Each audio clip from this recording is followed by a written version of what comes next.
வணக்கம் ஜோதிட நண்பர்களே. பொதுவாக ஜோதிடம் என்பது பலவிதமான அணுகுமுறைகளை கொண்டது. இது ஒரு கடல் மாதிரி பல விஷயங்களையும் உள்ளடக்கியதாக இருக்கும். அதனால தான் ஜோதிடத்தில் ஒவ்வொரு விஷயங்களையும் சரி, ஒவ்வொரு அமைப்புகளையும் சரி முக்கியமாக பார்க்கப்படும். அதாவது ஒரு ஜாதக கட்டம் என்பது பிறந்த தேதி மற்றும் நேர அடிப்படையில் உருவாக்கக்கூடியது.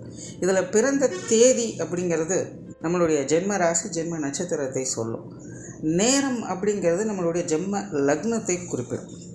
ஸோ இதை வச்சு தான் நம்ம இப்போது ஜென்ரலாக இந்த ராசி நட்சத்திர பலன்கள், இப்போது லக்ன பலன்கள் அப்படிங்கிறதையும் பார்த்துக்கிட்டு வரோம். பொதுவான வகையில் இதுதான் அதிகமாக பேசப்படுது. ஆனால் ஜோதிடத்தை பொறுத்த வரைக்கும் கிரக அமைப்புகள் தான் ரொம்ப ரொம்ப முக்கியம். இங்கே வந்து ஜஸ்ட்டு தேதி மற்றும் நேரத்தோடு நிற்கிறது இல்லை, மாதம் மற்றும் வருடம் அப்படிங்கிற அமைப்புகளும் உடன் இருக்கத்தான் செய்யுது. ஸோ கிரக அமைப்புகள் நாள், வாரம், மாதம், வருடம் அப்படிங்கிற அமைப்புகளில் பிரிக்கப்பட்டும் இருக்குது. அதாவது ஒவ்வொரு கிரகமும் சூரியனை சுற்றி வரக்கூடிய அந்த முழுமை பெறக்கூடிய அந்த அமைப்புகளின் படி ஒவ்வொரு கிரகங்களும் இப்படி நாளின் அடிப்படையிலும், மாதத்தின் அடிப்படையிலும், வாரங்களின் அடிப்படையிலும், வருடங்களின் அடிப்படையிலும் பிரிக்கப்பட்டிருக்கு. பட் இதில் பிரதானமாக பொதுவான வகையில் எல்லாருக்கும் தெரிஞ்சிருக்கிற இந்த ராசி நட்சத்திர அமைப்புகள் மற்றும் இப்போதைக்கு லக்ன அமைப்புகள் அப்படிங்கிறது கூடுதலாக தெரிஞ்சுக்கிட்டு இருக்கும். அண்ட் நம்ம சேனல்லையே பார்த்தோம்னா இந்த ராசிகளுடைய பொதுவான தன்மை என்ன அப்படிங்கிறத போட்டிருக்கோம், லக்னங்களுடைய பொதுவான தன்மை என்ன அப்படிங்கிறதையும் போட்டிருக்கோம். அது தவிர ராசி மற்றும் லக்னங்களுடைய காம்பினேஷன் எப்படி இருக்கும் அப்படிங்கிறதையும் ஒரு சீரீஸாக பண்ணிக்கிட்டு இருக்கும். அது பாதி முடிஞ்சிருக்கு. அது ரொம்ப பெரிய சீரீஸ் அப்படிங்கிறதுனால டைம் கிடைக்கும் போதெல்லாம் அப்டேட் பண்ணிகிட்ருக்கோம். பட் அதை கம்ப்ளீட் பண்ணிவிடுவோம். ஸோ இப்படி ராசி மற்றும் லக்னங்களுடைய காம்பினேஷன் என்ன அப்படிங்கிறதும் பொதுவான வகையில் சொல்லிகிட்டு இருக்கோம். இன்னும் கூடுதலாக சில வருடங்களுடைய அமைப்புகள் எப்படி இருக்கும் அப்படிங்கிறத கூட நம்ம சேனலில் வீடியோஸை போட்டிருக்கோம். குறிப்பிட்ட இந்தந்த வருடங்களில் பிறந்தவங்களுடைய நிலைகள் இப்படி இருக்கும், இந்தந்த வருடங்களில் இந்த ராசிகளுடைய நிலைகளில் இப்படி தான் இருக்கும் அப்படிங்கிற மாதிரியான வீடியோக்கள் கூட நிறையவே போட்டிருக்கோம். எல்லாத்துக்குமே பிளேலிஸ்ட் டிஸ்கிரிப்ஷனில் இருக்குது, பார்க்காதவங்க செக் பண்ணி பாருங்கள். அந்த வரிசையில் இனி மாதங்களுடைய அமைப்புகள் எப்படி அப்படிங்கிறத பற்றி தான் பார்க்க போகிறோம். பொதுவாக இந்த ஜோதிடத்தை பொறுத்த வரைக்கும் மாதம் அப்படிங்கிறது ரொம்ப ரொம்ப முக்கியம். பட் அது பெரிதாக யாரும் கண்டுகொள்றதில்லை. ஏன் அப்படின்னா, மாதம் அப்படிங்கிறது சூரியனுடைய அமைப்பை வச்சு சொல்லக்கூடியது. இங்கே சூரியன் தான் எல்லாத்துக்குமே பிரதானம். சூரியனை மையமாக வச்சு தான் எல்லா கிரகங்களுமே இங்கே சுற்றி வந்துக்கிட்டு இருக்குது. அப்போ இந்த சூரியன் பாயிண்ட் பண்ணக்கூடிய இந்த மாதம் அப்படிங்கிறது ரொம்ப ரொம்ப முக்கியமானது. அப்படி இந்தந்த மாதங்களில் பிறந்தவங்களுடைய வாழ்க்கை நிலை பொதுவான வகையில் இப்படித்தான் இருக்கும் அப்படிங்கிறதும் ஒரு பொதுவான கருத்துக்கள் இருக்குது. அது என்னென்ன அப்படிங்கிறத பற்றி தான் இந்த பதிவுகளை நம்ம பார்க்க போகிறோம். பட் மாதம் அப்படின்னு வரும்பொழுது எனக்கு சில கன்ஃபியூஷன்ஸ் இருக்குது. என்னென்னா, பெரும்பாலான மக்களுக்கு தெரிஞ்சது ஆங்கில மாதம் தான். பட் ஜோதிடம் பிரதானமாக செயல்படுறது இந்த தமிழ் மாதங்களை வச்சு தான். அதாவது சூரியன் ஒவ்வொரு ராசிக்குள்ளேயும் 30 நாட்கள் இருக்கும். அந்த கால அளவை தான் தமிழ் மாதங்களாக வகுத்து வச்சாங்க. ஆக்சுவலாக சூரியன் எந்த ஒரு கிரகங்களையும் சுற்றி வட்டாது, பூமி தான் சூரியனை சுற்றி வந்துக்கிட்டு இருக்கும். பட் பூமியில் இருந்து பார்க்கும் பொழுது சூரியன் பூமியை சுற்றி வர மாதிரி ஒரு தோற்றம் கிடைக்கும். அப்படித்தான் 12 மாதங்கள் அப்படிங்கிறது ஒவ்வொரு ராசியின் அடிப்படையில் அது மாறிக்கிட்டு வரும். அப்படி சூரியன் ஒவ்வொரு ராசிகளில் இருக்கும்பொழுது அது ஒவ்வொரு மாதங்களாக தமிழில் வகுத்து வச்சிருக்கப்படும். அப்படி அந்தந்த மாதங்களுக்கு சூரியன் நிலைகளின் அடிப்படை குறிப்பிட்ட சில பொதுவான விஷயங்கள் அப்படிங்கிறது அந்தந்த மாதங்களில் பிறக்கக்கூடியவங்களுக்கு அமையப்பெறும். பட் நம்ம எல்லாத்துக்குமே ஃபெமிலியராக இருக்கிறது ஆங்கில மாதம் தான். இன்னும் நிறைய பேருக்கு தமிழ் மாதங்களுடைய பெயர்கள் கூட என்ன அப்படிங்கிறது தெரியாது. அதுதான் நிதர்சனம். தமிழ் மாதத்துக்கும் ஆங்கில மாதத்துக்கும் கிட்டத்தட்ட 15 நாட்கள் வித்தியாசம் இருக்கும்.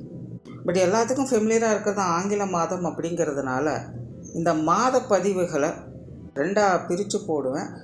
அதாவது ஒவ்வொரு மாதத்திற்குமே 2 பதிவுகள் வரும். அதாவது ஆங்கில மாதப்படி முதல் 15 நாட்கள் ஒரு பலன் இருக்கும், 2வது 15 நாட்கள் இன்னொரு பலன்கள் அப்படிங்கிற மாதிரி வரும். பட் அது ரெண்டுக்குமே நிறைய வேரியேஷன்ஸ் அப்படிங்கிறதும் இருக்கும். அண்ட் எப்பவும் சொல்லக்கூடிய விஷயம்தான் இங்கே சொல்லக்கூடிய விஷயங்கள் எல்லாமே பொதுவான வகையில் அவங்களுடைய லைஃப்பில் க்ராஸ் பண்ணி வரக்கூடிய விஷயங்களாக அது இருக்கும். அவங்களுடைய லைஃப்பில் ஒரு முறையாவது இந்த மாதிரியான சமாச்சாரங்களை அவங்க அனுபவிக்க வேண்டியதாக இருக்கும். அப்படி ஒவ்வொரு மாதத்திற்கும் என்ன மாதிரியான பொது பலன்கள் இருக்குது அப்படிங்கிறத மேற்கொண்டு பார்க்கலாம்.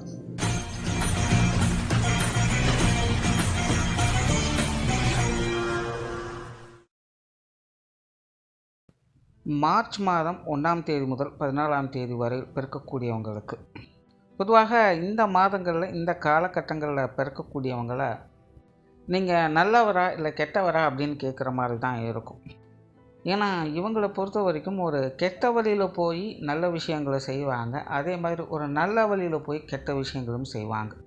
இந்த 2 திறனுமே உங்களுக்கு இயற்கையாக உண்டு. மெயினாக இவங்க இந்த புற வாழ்க்கை சார்ந்த விஷயங்கள், பொருளாதாரம் சார்ந்த விஷயங்களில், அதாவது பொருள் ரீதியான விஷயங்கள், ஒரு மெட்டீரியல் வேர்ல்டு அப்படின்னு சொல்லலாம். அந்த மாதிரியான சமாச்சாரங்களில் இவங்க அதிக ஈடுபாடுகளை காட்டக்கூடியவங்க.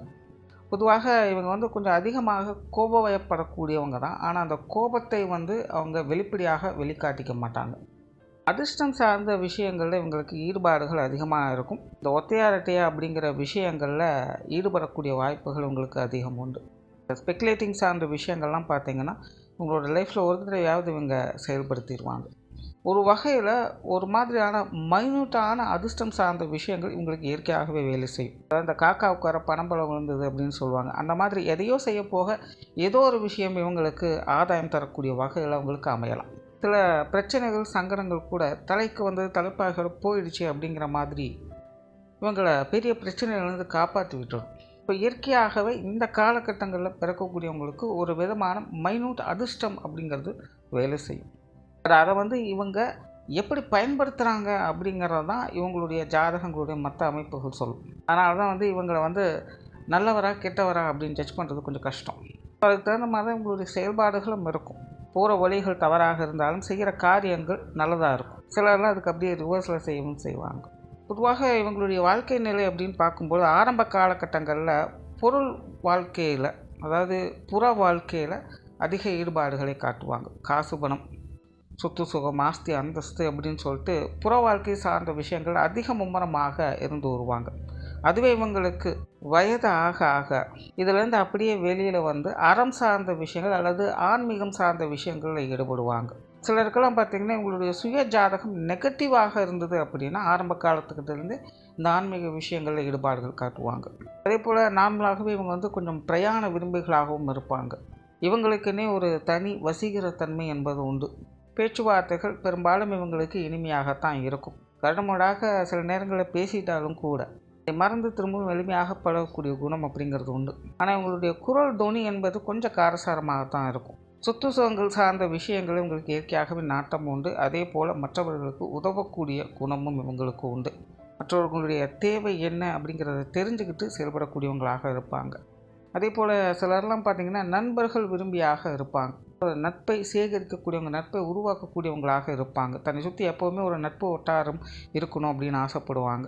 எப்பொழுதுமே ஒரு ஜனக்கூட்டத்தோடையே இருப்பாங்க. ஒரு 4 பேராவது இவங்க கூட இருக்கிற மாதிரி சூழ்நிலைகள் இவங்களுக்கு அமையும். ஆனால் பொது விஷயங்கள், பொது காரியங்கள் அப்படிங்கிற வகையில் இவங்களுக்கு ஈடுபாடுகள் சற்று குறைவு.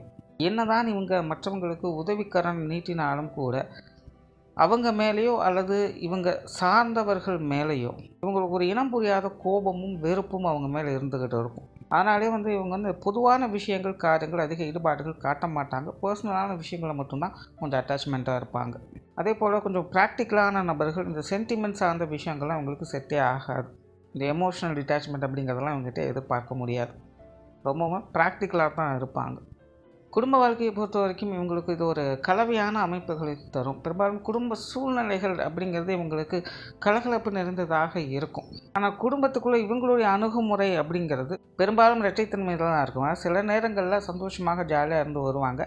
சில நேரங்களில் தேவையே இல்லாமல் கொஞ்சம் கோபத்தாபங்களோடு, சண்டை சச்சரவுகளோடு அமைச்சுக்குவாங்க.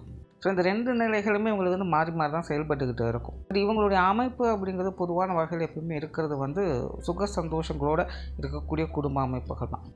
பெற்றோர்கள் சார்ந்த விஷயங்களில் ஈடுபாடுகள் இருக்கும். குறிப்பாக அம்மா சம்மந்தப்பட்ட விஷயங்கள் ஒரு தனி ஆர்வம் காட்டக்கூடியவங்க.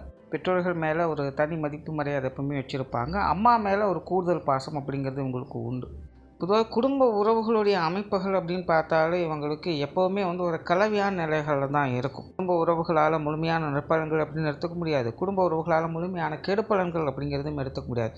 எல்லாமே கால நேர சூழ்நிலைக்கு தகுந்த மாதிரி தான். சில நேரங்களில் நல்லா ஜாலியாக சந்தோஷமாக விருப்பம் போல் எல்லா விஷயங்களுமே அமையும். பட் அதுவே பார்த்திங்கன்னா சில காலம் கழித்து கொஞ்சம் தேவையில்லாத சங்கடங்களோடும் மன வருத்தங்களோடும் இப்படி மாறி மாறி தான் அவங்களுக்கு வந்துக்கிட்டு இருக்கும். இந்த உடன்பிறப்புகள் சம்மந்தப்பட்ட விஷயங்கள்லாம் பார்த்தா பெரும்பாலும் கிட்டத்தட்ட அப்படி தான் இருக்கும். கொஞ்சம் காரசாரமான விவாதங்கள் அப்படிங்கிறதெல்லாம் போயிட்டு தான் இருக்கும். பட் இருந்தாலும் அக்செப்ட் பண்ணி அதெல்லாம் செஞ்சுக்கிட்டு இருப்பாங்க. திருமண வாழ்க்கை அப்படிங்கிறது கிட்டத்தட்ட அப்படி தான். பொதுவாகவே இந்த காலகட்டங்களில் பிறக்கக்கூடியவங்களுக்கு வாழ்க்கை துணையின் மேலே அதீதமான எதிர்பார்ப்புகள் வைக்காமல் இருப்பது நல்லது அப்படின்னு சொல்லுவேன். இருக்கிறதே இருக்கிற மாதிரி எடுத்துக்கணும். இல்லை அப்படின்னா அது தேவையில்லாத மனசங்கடங்களை ஏற்படுத்திக்கிட்டே தான் இருக்கும். குழந்தைகள் சார்ந்த விஷயங்களும் கிட்டத்தட்ட அப்படி தான். இந்த உற்றார் உறவினர்கள், நண்பர்கள் இது எல்லாமே பார்த்திங்கன்னா கிட்டத்தட்ட அப்படி தான் இருக்கும். அதாவது அமைப்புகள் அப்படிங்கிற இந்த விஷயங்களை உங்களுக்கு ஏதாவது ஒரு வகையில் ஃபுல்ஃபில் பண்ணி கொடுத்துரும். பட் அதனால் இவங்க சாட்டிஸ்ஃபை ஆகிறாங்களா அப்படிங்கிறது இங்கே ஒரு கேள்விக்குறியாக தான் இருக்கும். அது இவங்களுக்கே ஒரு புரியாத நிலையை தான் கொடுக்கும். அவங்களுக்கே தெரியும் நம்ம சந்தோஷமாக தான் இருக்கோம், அதே நேரம் நம்ம துக்கமாகவும் தான் இருக்கோம், நமக்கு இது பிடிச்சிருக்கா பிடிக்கலையா அப்படிங்கிற அந்த குழப்பங்கள், அந்த இரட்டைத்தன்மையோடையே தன்னுடைய வாழ்க்கையை கழித்து கொண்டு இருப்பாங்க. குறிப்பாக இந்த உறவு முறைகள் அப்படிங்கிறது வரும்பொழுது தொழில், வேலை, உத்தியோகம் சார்ந்த விஷயங்கள் இதெல்லாமே ஓரளவுக்கு பரவாயில்ல அப்படின்னு சொல்லலாம். பெரும்பாலும் இவங்களுக்கு பிறந்த இடத்தை விட்டு வெளி இடங்களுக்கு போய் ஜீவன் பண்ணக்கூடிய அமைப்புகள் தான் அதிகம் உருவாகும். நிறைய பேர் இந்த வெளியூர்களில் போய் செட் ஆவதற்கு வாய்ப்புகள் இருக்குது. சிலருக்கு இந்த வெளிநாடு அமைப்புகள் அப்படிங்கிறது சாதகமாகும். பொதுவாகவே இந்த காலகட்டங்களில் பிறக்கக்கூடியவங்களுக்கு இந்த வெளிநாடு மோகம் அப்படிங்கிறது கொஞ்சம் அதிகமாக தான் இருக்கும். சிலருக்கு வெளிநாடுகளிலேயே போய் தங்கி இருப்பதற்கான, குடியுரிமை பெற்று தங்கி இருப்பதற்கான வாய்ப்புகள் அப்படிங்கிறதும் அமையும். ஸோ ஓவராலாக இந்த மார்ச் மாதம் 1 முதல் 14ஆம் தேதி வரையில் பிறக்கக்கூடியவங்களுடைய நிலை அப்படிங்கிறது இரட்டைத்தன்மையிலேயே தான் அமையும். இக்கரை கக்கரை பச்சை அப்படிங்கிற மாதிரி கொஞ்சம் ஓடிக்கிட்டே தான் இருப்பாங்க. பொதுவாக இவங்களுடைய வாழ்க்கை நிலை அப்படிங்கிறது தொடர்ந்து மாற்றங்களுக்கு உட்பட்டதாக தான் இருக்கும். ஸோ கால நேர சூழ்நிலைகள் எப்படியெல்லாம் இருக்கோ அதுக்கு தகுந்த மாதிரி தன்னை தகவமைத்து கொண்டு இவங்க செயல்பட்டு வந்தாங்க அப்படின்னா அதை அக்செப்ட் பண்ணி சந்தோஷமான வாழ்க்கையை பெற முடியும். நன்றி, வணக்கம், வாழ்க வளமுடன்.